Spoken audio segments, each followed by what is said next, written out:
Ay, ito po pala yung mga nag-book na mga turista para next week. Medyo hindi po ganun karami kagaya ng dati.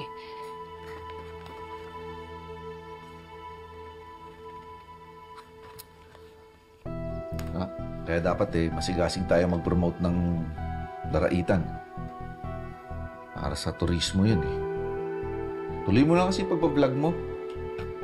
Para na sa gano'n, makainganyo naman ang mga bibisita.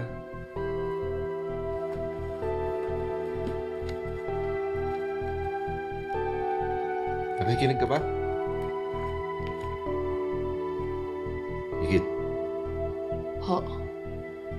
Ituloy mo yung pagpa-vlog mo.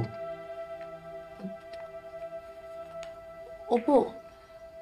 Itutuloy ko naman pero naging busy lang po ako lately kaya hindi po ko nakapag-vlog masyado, no? Busy? Paano ka naging busy? Parati ka lang nandun ka la Gemma Lu.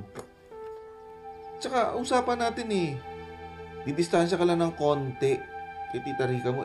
Halos doon ka na nakatira ka la Gemma Lu. Umuwi ka lang para maligo, magbihis, matulog. Di ba tayo para wala na pong gulo at saka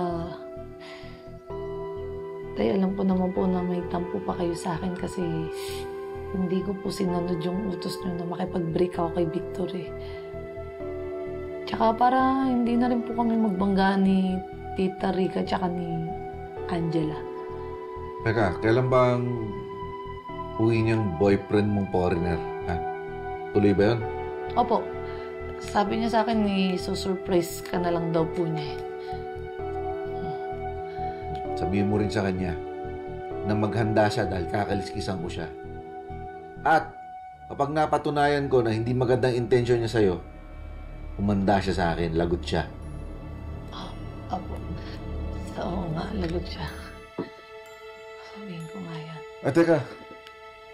Sweldo na ng mga tao sa Biyernes. Kailangan mong asikasuhin to sa bangko. Yan. Sige tayo ako nang pumala dito. Siyempre, mas happy ang mga empleyado kapag on time ang sweldo. Sige po.